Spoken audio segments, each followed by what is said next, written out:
Fiz uma promessa a um amigo meu, ele falou assim, Júnior, vamos no culto, visita a minha igreja. Eu falei, Marcos, um dia eu vou. E assim, não é a pior coisa, mas no sentido de eu ser um ímpio na época, acho que foi a pior, entre aspas, a pior e a melhor coisa. Porque a pior coisa eu falo no sentido de você fazer uma promessa para alguém e não cumprir. E ele ficou no meu pé, vai ser quando, vai ser quando, vai ser quando. Aí um dia, 6 horas da tarde, eu estava em cima da passarela de Comendador Soares. Eu fui comprar alguma coisa nessa época. Quando eu tô subindo a passarela, quem eu vejo sair do trem? Ele. Júnior, como é que você tá? Eu falei, tô bem, Max. E nesse dia eu não tinha usado cocaína, eu cheio de cocaína guardado. Ele falou assim, você tá bem? Eu falei, tô. Ele falou assim, rapaz, eu tô vendo que você tá bem. Você não quer ir no culto comigo hoje, não? Eu já ia falar não. Aí ele falou, ele citou uma frase que me constrangeu.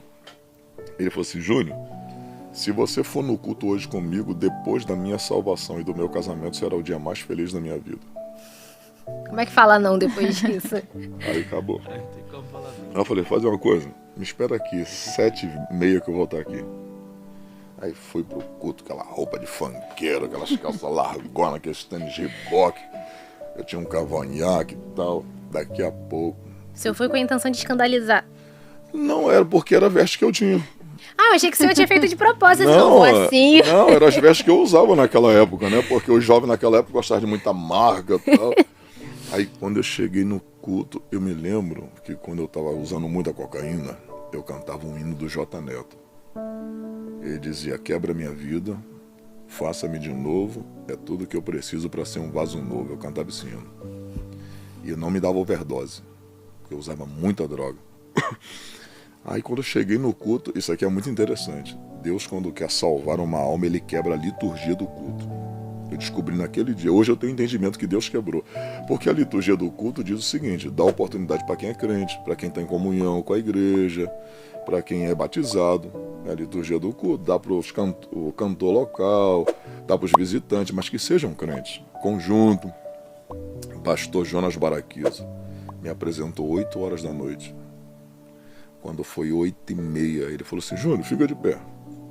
Eu falei, eu? Ele falou, Ele, você crê que Deus fala com o homem? Eu falei, creio. Fiz assim. Ele, porque Deus falou comigo para você sair do seu lugar e vir aqui cantar um louvor pra gente tirar dízimos e oferta. Assembleia de Deus lotada. Isso lá em Nova Iguaçu, hein? Não, foi em Comendador Soares. Comendador Soares. Igreja do pastor Geraldo José Vicente Ferreira. Você é envolvido com drogas? Ele colocou o ministério dele em xeque por causa da minha alma, por ouvir Deus. Porque naquele contexto, a Assembleia de Deus rígida, aquilo ali era reunião de ministério certo. Mas ele colocou o cargo dele em xeque por ouvir a voz de Deus e falar para me ajudar. Quando eu cantei a primeira vez na igreja, eu fui e falei, vou começar a ouvir a rádio, vou ver o louvor, os louvores, se eu gostar, ensaio, vou na loja, compro um playback de fita e vou voltar naquela igreja. Foi assim que Deus me pegou.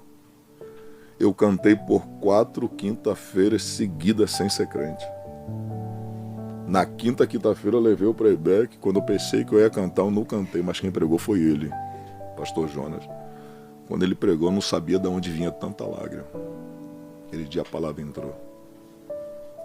Aí eu olhei pro Max assim, o Max já chorando. Eu falei, Max, hoje eu quero servir o Jesus que tu serve. Me leva ali na frente. Aí quando ele me levou, foi assim, instantânea a minha libertação. Instantânea. Eu usei muita cocaína. No outro dia eu poderia usar o artifício de cheirar a cocaína que eu tinha e falar, agora eu vou seguir a Jesus. Não, eu joguei tudo fora.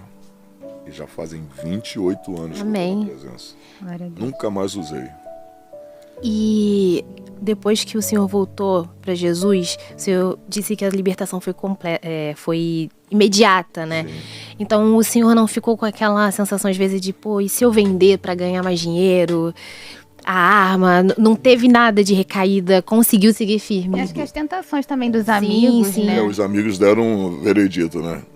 Isso aí é sempre aquela expressão, né? Fogo de palha.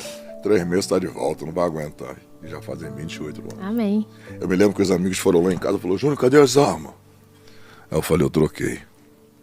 Ele tá com qual arma agora? Eu falei, agora eu tô com a calibre 66. Ele, que arma é essa? Eu falei, essa tem 2 canos. Aí ele falou, mas o que? É preto ou é cromado? Porque eu tinha uma preta e uma cromada. Ele falou, não, eu falei, essa daqui é preta. E eu tinha acabado de comprar aquela pentecostal da primeira versão. Grossona. Esse tamanho grandona, lembra? Aí ele falou, dá pra mostrar aqui? Eu falei, faço questão. Aí quando eu vim com ela nas costas assim, ele falou, cadê? Vamos entrar no quintal. Eu falei, não, eu quero mostrar na rua. Aí eu tirei ela das costas assim, ele, ué, a Bíblia? Aí tava escrito, Bíblia de Estudo Pentecostal. Ele falou, mas é por que a calibre 66? Eu falei, porque há 39 livros no Antigo Testamento e 27 no Novo, da 66. Ele, e os 2 canos? Eu falei, porque é o Antigo e o Novo Testamento. Em uma ela cospe sangue para perdoar o teu pecado, e a outra ela cospe fogo para encher aquele que dá glória a Deus. Então já tava afiado, né? Então, e assim, foi bom. Eu comecei a buscar muito Deus. Em 4 anos, eu li a Bíblia 10 vezes. E esse foi mais um testemunho. E esse testemunho é do Pode Crer.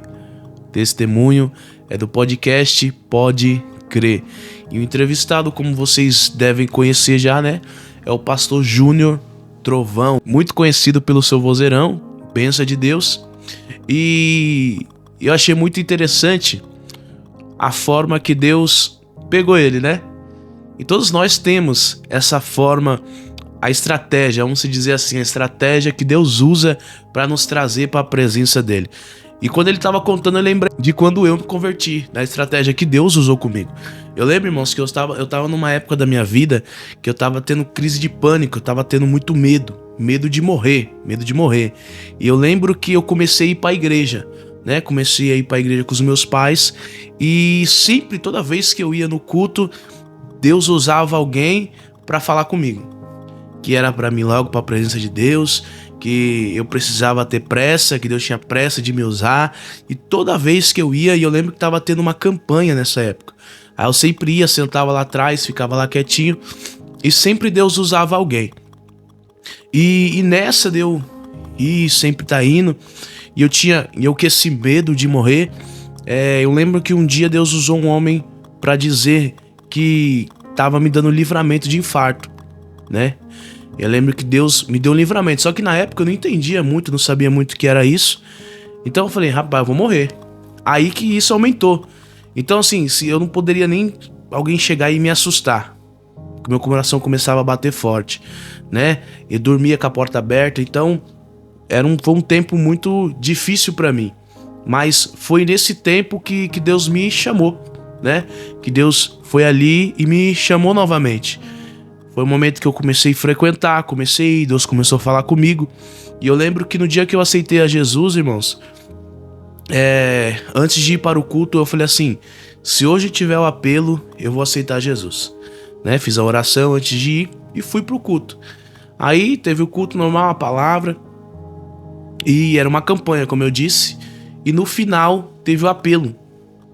E nesse apelo, quando fez o apelo, eu nem pensei, irmãos, nem pensei nada, somente levantei a minha mão e aceitei a Jesus como meu único e suficiente Salvador. Eu confesso para os irmãos que quando eu aceitei, no começo, eu não entendi muito assim, sabe? Não tive uma clareza de saber assim, eu tô fazendo isso por causa disso, não.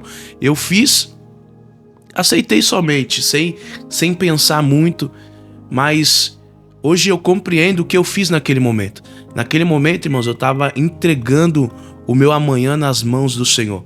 Porque eu sei, se não fosse Ele comigo, se não fosse eu aceitar a Deus, se eu não fosse estar na presença dele, eu não estaria vivo hoje, eu não estaria aqui.